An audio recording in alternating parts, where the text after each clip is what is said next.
Olá pessoal, não é assustador que uma das gorduras mais promovidas como saudáveis por aí pode na verdade causar maior fome e promover ganho de peso também?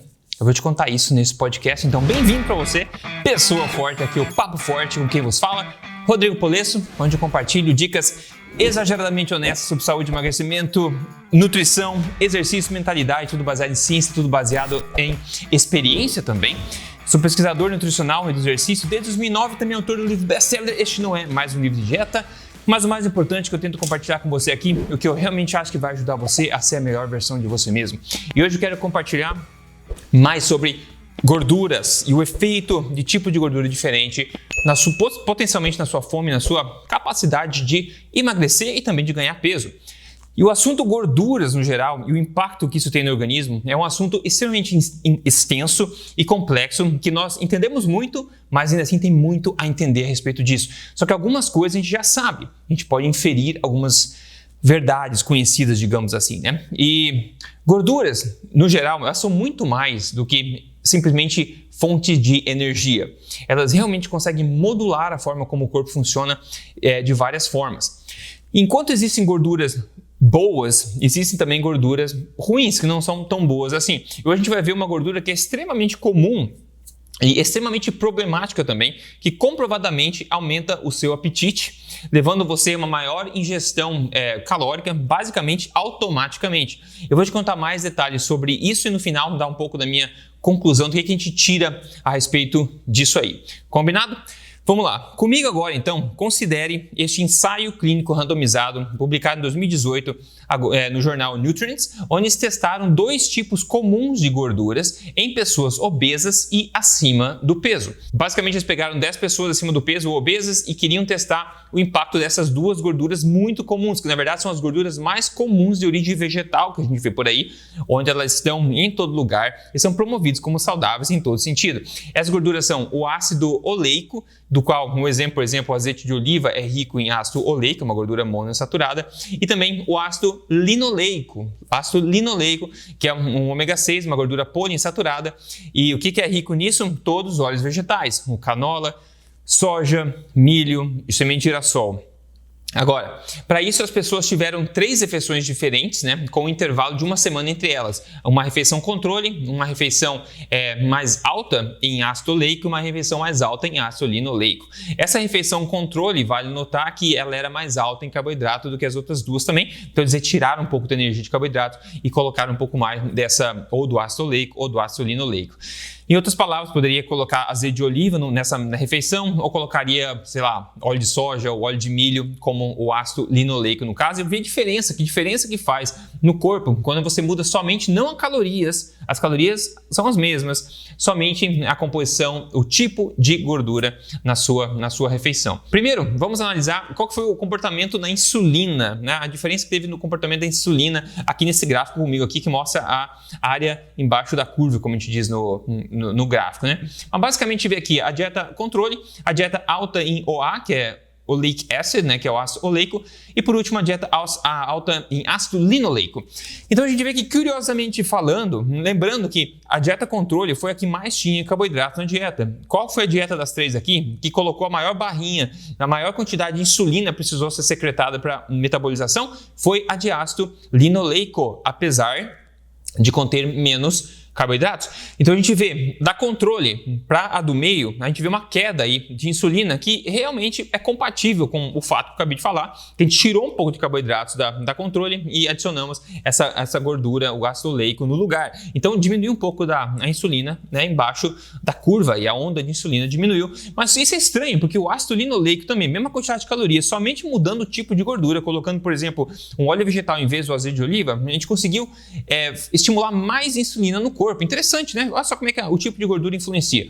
A refeição, então, com ácido linoleico foi a que mais estimulou a ação insulínica comparada às outras duas. Agora, o mais impactante aqui, para a gente dar uma olhadinha rápida, é a questão do hormônio grelina. O hormônio grelina é um hormônio da fome, digamos assim. É um hormônio produzido pelo seu estômago e ele sinaliza vontade de comer. Então, a grelina é secretada no estômago, o estômago está se preparando para receber comida, ele quer comer, ele está sinalizando que você poderia muito bem dar uma comida, entendeu? Se alimentar, dar uma dentada em alguma coisa. Então, basicamente, mais grelina no estômago sinaliza mais sensação de fome. Então, como essas três diferentes refeições se deram aí na questão da grelina. Vou mostrar para vocês agora. Veja comigo o gráfico. Na primeira parte, na esquerda, a gente vê as três pontinhas aqui, né? Quanto mais alto, digamos, o gráfico ali, mais grelina. Então a gente vê que começou tudo igual, né? No comecinho os três pontinhos juntos, mas aí, e 1 hora depois de comer já, você vê que a refeição controle abaixou a grelina, a refeição com o ácido oleico abaixou e a refeição com ácido linoleico aumentou a grelina ainda e continuou alta, basicamente no mesmo nível do começo, até 2 horas depois, ao passo que as outras 2 refeições tinham caído. A gente vê isso na parte da direita, a mesma coisa. Ao passo que o controle caiu bastante a grelina, o ácido oleico também derrubou a grelina, a gente viu um aumento da grelina ao consumir o ácido linoleico na refeição, lembrando, mesmas calorias, só mudando o tipo de gordura, usando o óleo do vegetal aqui. O que aconteceu? Você comeu a refeição e você teve um aumento da grelina, uma coisa nada a ver, porque deveria abaixar a grelina, como a gente viu nos outros 2 casos, mas ela aumentou ainda. Então o ácido linoleico ele esculhamba o que acontece no corpo em vários sentidos, e um deles é que ele deu o hormônio da fome no estômago, digamos assim, a grelina ficou mais alto ainda do que antes de você comer. Isso é chocante, na minha opinião, isso é chocante. O estudo ainda fala o seguinte, ele fala, a refeição de alto ácido linoleico aumentou os níveis de grelina, um hormônio que encoraja, a ingestão de alimentos. Isso aconteceu junto com um aumento agudo de resistina, já explico o que é, que ela atrapalha também a sinalização de insulina no corpo. Eles dizem ainda mais, concluindo tudo isso junto, basicamente, esse estudo indica que em pessoas obesas ou acima do peso, refeições ricas em ácido linoleico podem promover o excesso de ingestão de energia e também uma alteração na forma como o corpo lida com a glicose. Estranho, né? Olha que coisa impactante. O tipo de gordura, se você consome uma alimentação com óleos vegetais, que são aqueles que são promovidos, canola, milho, semente de girassol, de soja, esses óleos que são promovidos como bons e abaixo colesterol, e é uma sensacional para todo mundo. Esse tipo de óleo a gente está vendo aqui em outros vídeos, podcasts, que eu já fiz também, vários outros aspectos ruins disso. Mas aqui a gente está vendo que ele leva você a ingerir mais energia, mais calorias ao longo do tempo, sem mesmo perceber, por causa que atrapalha a sinalização aí de insulina também e também dos hormônios da fome. A resistina, que ele falou que aumentou aqui, a resistina é um tipo de adipokine, é um tipo de cytokine. Já ouviu esses termos por aí mais agora nos últimos 2 anos? É cytokine, né? Que é a questão do sistema imunológico, é um sistema relacionado ao sistema imunológico. Então, a resistina aumentou quando você consumiu o ácido linoleico, e ela é basicamente um agente inflamatório no corpo, e o ácido linoleico aumentou isso. Então atrapalha a sinalização de insulina e atrapalha também esses marcadores inflamatórios no corpo. Então, basicamente, o corpo recebeu aquele ácido linoleico e disse, peraí, nós não curtimos isso é uma coisa que não deveria estar aqui, pelo menos não nessa quantidade, vamos inflamar, vamos atrapalhar, esculhambou tudo. E pessoal, esses óleos que eu falei, os óleos vegetais, todos eles são altos em ácido linoleico. O ácido linoleico na natureza ele é achado em pequenas quantidades, na carne, na gordura que a gente encontra por aí, pequenas quantidades. A quantidade com que a gente consome hoje em dia através dos óleos vegetais é muito, mas muito acima de qualquer capacidade que você conseguiria obter na natureza, sem um refinamento, sem um complexo processo industrial. Então a gente vê que coisa severa que está acontecendo com quando você escolhe o tipo errado de gordura na sua dieta.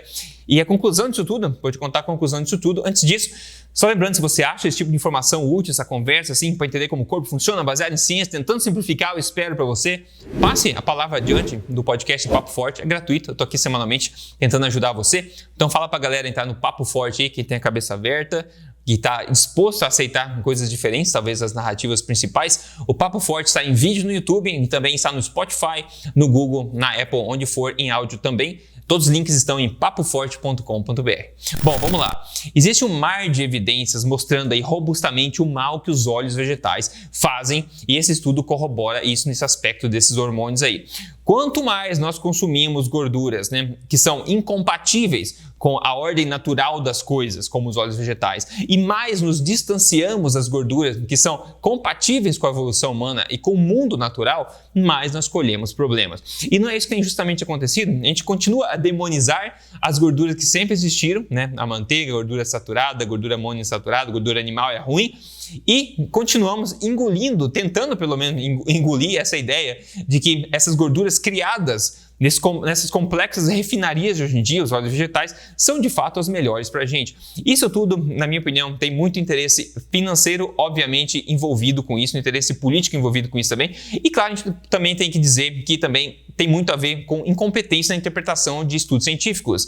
Tem muitas pessoas que veem as coisas através de uma lente ideológica, acreditam que o colesterol faz mal sempre, e daí esses óleos vegetais abaixam o colesterol, mas eles não entendem como eles abaixam o colesterol. Não é uma coisa boa a forma como acontece. Então tá tudo meio errado nesse sentido. A gente tá aí há décadas ouvindo que esses óleos são os melhores pra gente, e a gente nunca esteve tão doente como população. Que legal, tá funcionando? Claro que não tá funcionando, né?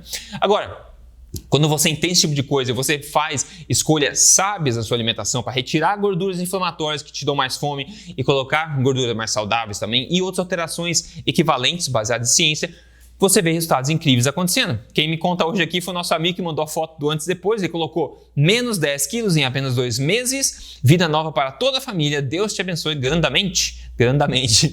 Obrigado, então, por ter mandado a foto antes e depois. 10 quilos é bastante coisa. E o emagrecimento é basicamente um reflexo, né, do ganho de saúde. Geralmente o emagrecimento acontece na mesma velocidade que você reganha a saúde. É por isso que você forçar o emagrecimento, né, afetando a sua saúde ao mesmo tempo, restringindo, fazendo coisas erradas, cortando caloria, você nunca consegue um resultado de longo prazo, um resultado favorável, porque o emagrecimento precisa ser ele é um resultado automático, um efeito colateral positivo de alterações positivas na dieta que fazem você retomar a sua saúde. É assim que o emagrecimento de vez acontece de fato, né? E pessoal, se você quer minha ajuda para você seguir um método passo a passo de 3 passos para emagrecimento baseado em ciência, eu convido você a entrar em código emagrecerdevez.com.br, um programa que já ajudou dezenas de milhares de pessoas e pode com certeza ajudar você também se o seu objetivo é emagrecimento. Então, código emagrecerdevez.com.br. Não mais, pessoal, espero ter entendido um pouco mais que gordura vai muito além